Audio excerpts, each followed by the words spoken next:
What's up, teammates? All right, man. I said earlier that I was going to do another show tonight to do, the yeah, to do all the notes I had. I got a bunch of notes over here. I talked about them, what I was going to do after the game, and I was ready to do that tonight. But man, this Davante trade thing just can't get out of my mind. And I started wondering, like, nothing truly comes out of the blue like this. You know, there's whenever a balloon pops, no one just saw the balloon being blown up. It didn't just pop all of a sudden, right? So it didn't all of a sudden happen that, all right, Devontae's got to go, right? And I started thinking about it, and all right, so when did it happen? And I started thinking, how the hell long does it take for a woman to have a baby? Because Devontae stayed all the way out of all the training camp with the strong, valid reason of, having a baby. Who would expect him to stay? But how much of that is a reason and how much is that an excuse, right?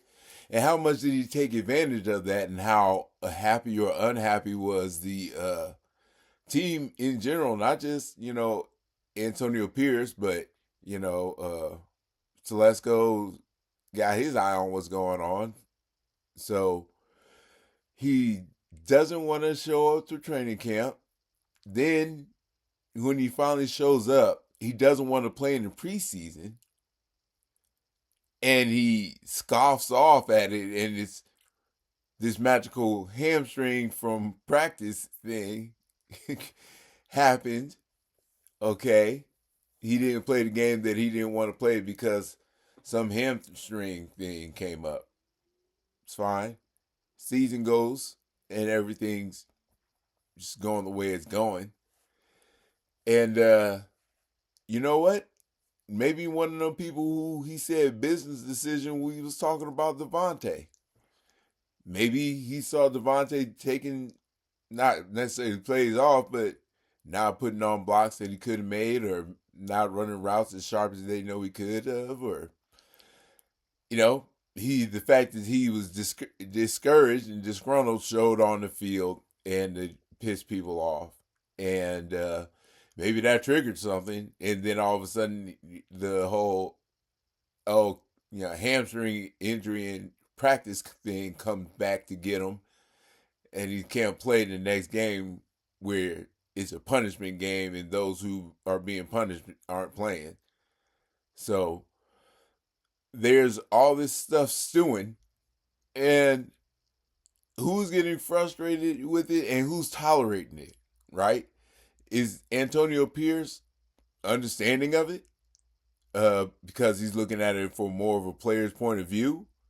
Or is he on team with Telesco, and it's Telesco's kind of decision, like, this is not what we want in the franchise right now? And I've been making plans to try to figure out what to do about all the money we owe him anyway. And the way things are going now, like the static between the front office and Devontae that we didn't necessarily see, but there might have been a little bit there. Trying to rework the contract with him to save some money seems difficult, especially if he's upset and it's Gardner Minshew's our quarterback. We're not winning. He's not getting the ball, and they're going to try to pay him less money next year. None of that is going to fit. That's too complex, too many pieces to put in a small area for it to come out good. So at some point, someone else saw that, and they decided that this needs to be done, because all these things coming together is not going to help the team as a business if you look at it from that angle. So they would make that decision because it's the smartest decision for the team, and we gotta take advantage of the fact that Javante Adams has uh, uh, worth at this point before his worth starts to slide. So then it makes even more sense that Antonio Pierce would be like, okay, I want to let Devontae know, but I also, you know, don't want to see him get uffed over because even if I do call him, that doesn't really mean anything. It's still, you know, it's still just a hidden fact, right? But if it's something out in public now, it changes the dynamic of it, right? So once he's put that information out there, what really changes is, you know, Devontae's ability to get in there and, you know, make some decisions when it comes down to the trade. And I'm sure that's the last thing that the front office wanted. So, you know, like I said, the whole oops, I missed the dislike thumbs up thing came into creation. So it all makes sense if you look at it that way. It started in training camp.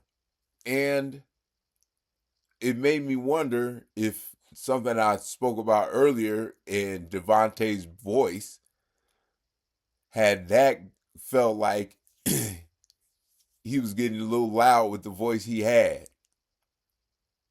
There's something there. I mean, in my mind, if you look at my logic, he, if we leave off with the end of the year where he was talking about how he wanted Jimmy gone and how he wanted Antonio Pierce and how things kind of went in line with what he wanted, and Antonio Pierce has the job, and I'm sure there's a little, you know, you should be thanking me maybe type of thing in there. And all right, you're the coach, but I'm Devontae, so I shouldn't really have to come to preseason. I mean, have to come to minicamp because, I mean, come on, I'm Devontae. And then I come in, I finally come back, and then it's preseason game. I gotta play in preseason. Come on, I'm Devontae, you know. Then the season comes and Minshew's starting, and this is not what I wanted. And now I'm not getting enough passes. Come on, I'm Devontae. And, you know, it could have stretched then. There's too many other things that are involved with Devontae as far as the business aspect, the players' relation aspect, and the on-field performance aspect, when they all come together, makes for a situation where getting rid of Devontae Adams is what's best for the Raiders, and what depending on where he goes is what's best for Devontae. So getting Devontae a chance to put his hands on things, and by putting it out there publicly, you know, on the oops, now the whole league knows, not just the whole league, the whole world knows. So just calling Devontae, letting him know on the under would have been just not as, you know, productive. And he can't just call everybody and say, hey, Devontae's on the block.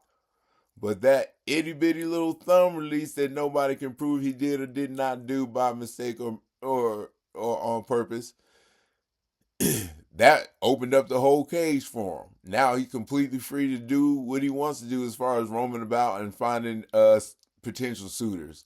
So with that, he gets a say, and it may reduce what we're able to get for him to a certain extent because we all know if you're shopping it, people want to pay less for it than if they have to come and get it from you. So the team wouldn't want that. Antonio Pierce wouldn't want uh, uh, Devontae getting screwed. Um, the team wouldn't want Devontae underperforming. Devontae wouldn't want to underperform, but wouldn't want to perform in the situation that he's in. And he's not going to take any type of pay cut when the next season comes up to try to restructure his contract. That's not going to happen at all. The best thing for him is for us is for another team to deal with his contract renegotiations once he's traded. So yeah, it looks like a Telesco thing. Um, is it the right thing? Um, yeah, I think so. With all the consideration that I've been doing and the ponderance and all the levels of the different things, how as far as like we said we go performance, front office, and team relations wise, things were starting to break down, and Devontae wanted to do Devontae, and maybe people wanted him to do a little more, and it was time to put a package together to get him going, and Pierce was like, I understand he got to go. That's the way of the game. But damn, y'all going to try to do him like that? Well, I can't let that happen. I mean, I'm pissed off at him for what he did, but I'm not going to F him over for the rest of his life. I'm a player too. You know what I'm saying? I'm not going to work for the front office against my player roots. So I couldn't stop thinking about the Devontae thing. I got a list full of stuff that I wanted to talk about, but it's this is more important, I guess, to me because I don't know. I just want to give my opinion out there, see what you guys think about it. See, it's like maybe that's what it was. You know, maybe this was coming all along, and there's really nothing we could do about it, and we shouldn't take it as necessary as much as a surprise, and not necessarily a thing that all of a sudden happened after a certain game. It, the balloon was being blown up, and then it just burst. What was the last breath of air? Who knows? But it burst. What happens next? It's anyone's guess. But no matter what, the Raiders will come out just fine. Really, I mean, whatever we get for Devontae is bonus for us, and we don't have to worry about getting the ball to a specific player anymore. And not like Brock's going to be ball hungry. He's team first type guy. So you know, after all, you look at it in a big circle of things. Losing Devontae right now to trade is the best way to handle the situation of Devontae Adams as a Raider.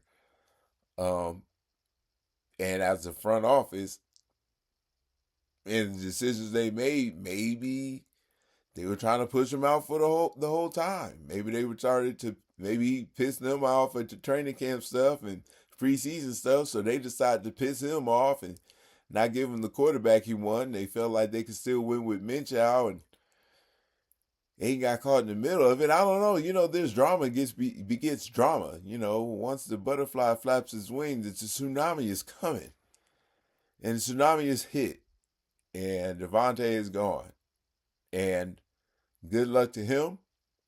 Once a Raider, always a Raider. Uh, I, I, I find it hard for him to walk away from the Raiders with no hard feelings, though. I think the once a Raider, always a Raider thing won't matter to him.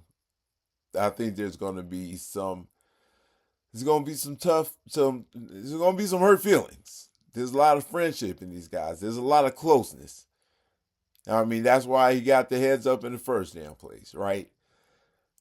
But friends have arguments. There's separations, and divorce comes with relationships, and it could come with work relationships. And sometimes a divorce is what's best for both sides. And if Devontae can get the team he wants, and we can get the capital and we're gonna get we're gonna get good capital, no matter who he goes to and what we get for him is going to be better and more beneficial than having Devontae Adams on our team for the rest of the season. So front office standpoint, from looking forward angle, or from the angle of looking forward, however the season goes, I could see why this is a good time for this decision. And I can see how these things came together and melded together to make it a more solid decision. My only question is, did these things fall together or were they forced together as far as making Devontae upset over not giving him the quarterback he wanted? Or I don't know. Did they try to frustrate him and make him want to bounce? Or did they get frustrated with his activity and said, you know what, you can go ahead and bounce? I don't know. Either way, he's bouncing, and we're going to be better for it. We really are. It's going to take a little bit of pressure off Minshew, but there's really no pressure for him to get the ball to anybody in specific. We just want him to get the ball to somebody. So, you know, we don't have any me first guys, which, uh, you know, Devontae is a me first guy. It's not a mean thing to say, but he's like, I want the ball. I want to be the first option, me first, and then two and three, but we start with me. So with them being gone, there's no more start with me type receivers or tight ends or even running backs on the team. There's no one who feels like it should be my ball. So we'll be playing a different version of team ball, and that'll be a good thing. Once Minshew learns how to distribute the ball correctly, or Aiden gets there and distributes the ball correctly, however it happens. We're younger once Devontae leaves as well. So we we lose? No, we don't lose at all. Um, Devontae was getting upset. He was going to cost a lot. You know what? This situation is very similar to Derek Carr. Now I think about it, he was getting upset with the front office. He was going to have to get paid a lot. If they didn't give it him at that time, he wasn't going to be worth anything. And they messed up with Derek Carr's situation, and he was worth Nathaniel when they got rid of him.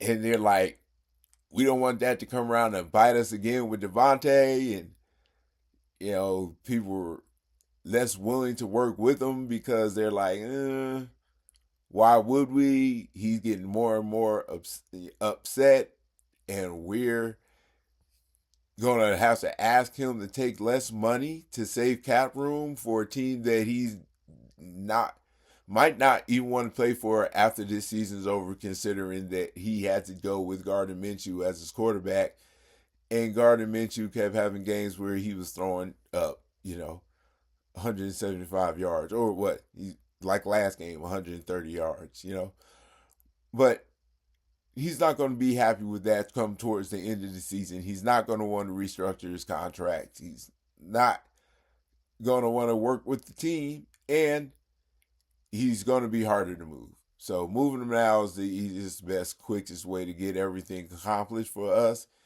and us to get the most we can. So we're losing him. Who cares? Let's get that capital and go forward. Let's see what we can, and you know what? I don't think we're going to be able to get rid of Aiden anyway, because we'd have to shop him, and I don't think anybody's going to come knocking for him. And if someone come knocking, then of course we're going to listen to whatever they have to say. We're going to answer the door of the salesman. We're going to see what he's trying to slang to us. Doesn't necessarily mean we're going to purchase, but that also doesn't mean that somebody's going to come a knocking. So keeping Aiden is probably what we're going to have to do one way or the other. And, a solid backup quarterback is hard to come by in this league anyway. So Aiden may be rated from now on just because they trust him enough to be a backup. Whatever. We'll see. What I do know is we're not losing much with Devontae. We may be getting better, and we're definitely getting more capital for. We're definitely getting more worth for him now than we would get for him later when the league know that there's a contract dispute, and now that he doesn't want to restructure his contract, he wants to get out, and he's willing to change his contract to go anywhere. Then there's so many different dynamics that come with that. So right now is the perfect time to get him out there when everybody's starved for wide receivers, and there's teams that are a wide receiver away from winning the Super Bowl, and we got a chance to get that. So let's not cry too hard because Devontae may be leaving because we're probably going to get better without him, right, man? So what I wanted to talk about was who the hell is the talent judge at our daggone team? Who decides that this person's good and should be starting, and this person is not good and shouldn't be starting?